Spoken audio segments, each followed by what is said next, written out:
बादल राग शीर्षक से निराला की 6 कविताएं हैं।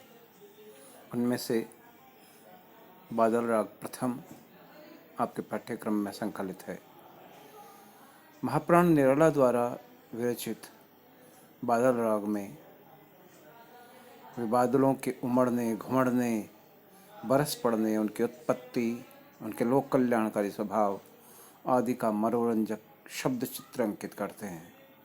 बादल राग प्रथम में कवि ने परोपकार हेतु आकार धारण करके अपने को मिटा देने वाले क्रांतिकारी बादलों से झूम झूम कर अपने अमर रागालाप से पूरे आकाश को गुंजायमान कर देने का आह्वान किया है।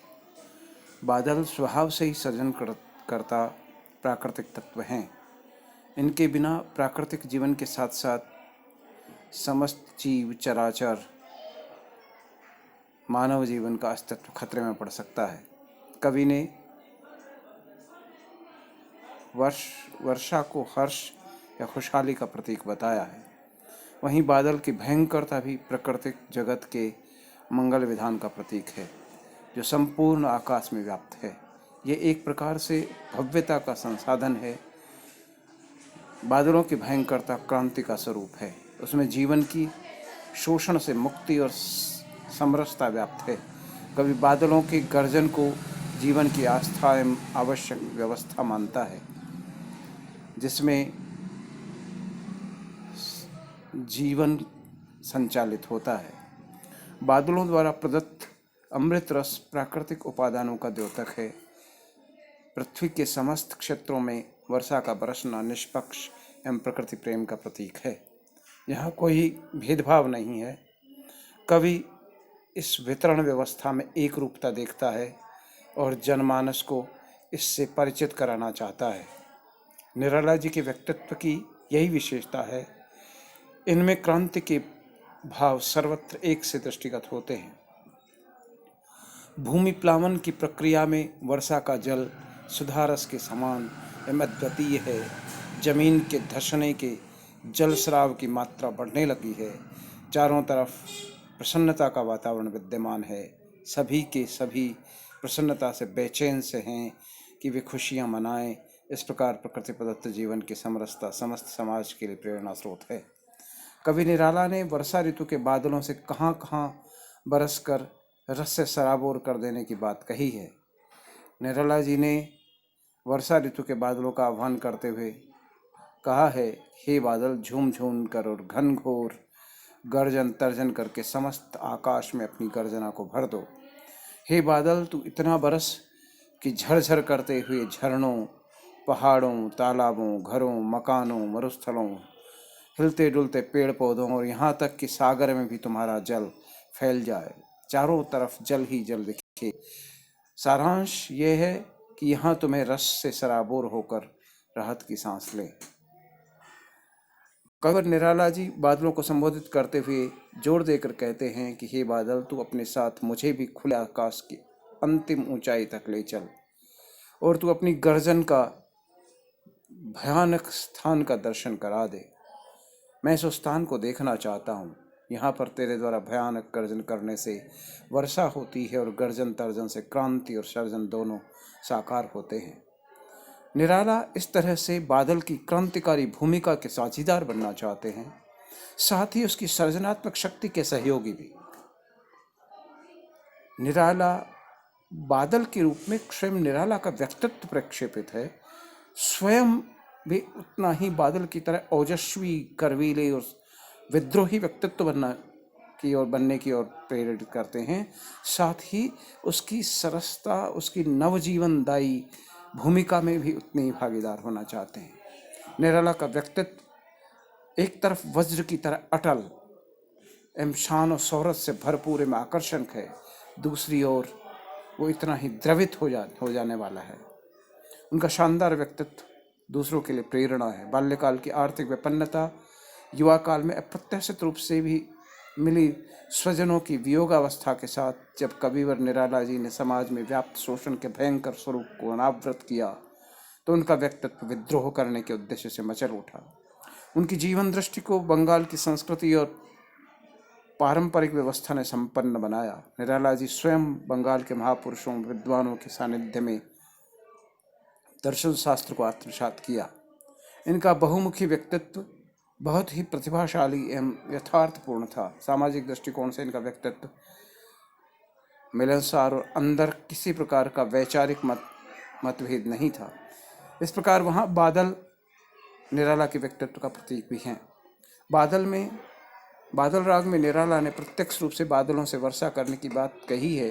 वर्षा काल में बादल की ही प्रमुख भूमिका होती है। बादल की प्रभुता इस धरातल की पृष्ठभूमि पर विद्यमान रहती है। बादल इतना बरसे कि ये पृथ्वी सराबोर हो उठे। ये प्रक्रिया इस प्रकार से पृथ्वी के निखार होने की सूचना है। सौंदर्य की दृष्टि से उमड़ घुमड़ कर गरज करते हुए बादलों का बरसना एक प्रकार से अद्वितीय है तथा भव्यता में भयंकरता भी इसका प्रत्यक्ष प्रमाण है। यहाँ कवि भयंकरता को भव्यता का आवश्यक रूप मानता है और उसी की व्याप्ति सर्वत्र देखना चाहता है। वर्षा के जल से पृथ्वी, पहाड़, चट्टान, सर, नदी, नाले, विजन, बरसना, उपवन, बाग बगीचा सभी के सभी एक रूप में प्रत्यक्ष रूप से रस से ठोकते हैं, अर्थात उनकी प्यास बुझी रही एवं तृप्त हो रहे हैं। कभी भी ऐसी ही धारणा है कि बादल की इस प्रक्रिया से भी मानव जाति की प्रक्रिया भी होनी चाहिए। मानव जाति के लिए प्रेरणादायक एवं आदर्श का सूचक एवं प्रतीक है। जैसा कि निराला छायावाद के नायक एवं अग्रगण्य कवि रहे हैं, उनका प्राकृतिक सौंदर्य बोध मानव जाति के लिए उदाहरण स्वरूप आत्मसात करने की सफल प्रक्रिया है। कवि ने बादलों को वर्ष का हर्ष कहा है। विज्ञान के आधार पर स्थापित हो चुका है कि वर्षा ऋतु ही प्रकृति में जीवन का संचार करती है या वह उसका आधार स्तंभ है। पूरे वर्ष गर्मी सर्दी को सहन कर प्रकृति इसी वर्षा ऋतु में उत्फुल्लता महसूस करती है। वर्षा के रस में जल प्रकृति हरी भरी एवं भव्य हो जाती है। वर्षा के आगमन से सभी जीव जंतु एवं मानव समाज उल्लसित होकर सक्रिय हो जाते हैं। वर्षा काल के दौरान हमारे कृषि कार्य उन्नत हो जाते हैं। इन्हीं सभी कारणों से कवि ने बादलों को वर्ष का हर्ष या खुशी का खजाना कहा है। कविवर निराला ने वर्षा ऋतु के बादल से सर्वत्र बरसकर रस से सराबोर करने की बात कही है। कवि निराला जी ने विप्लवी बादलों का आह्वान करना चाहते हैं कि वे उमड़ घुमड़ कर तथा झूम झूम कर बरसें। पृथ्वी पर बरसे सारा आकाश इनकी गर्जन से गुंजायमान एवं भयानक हो जाए।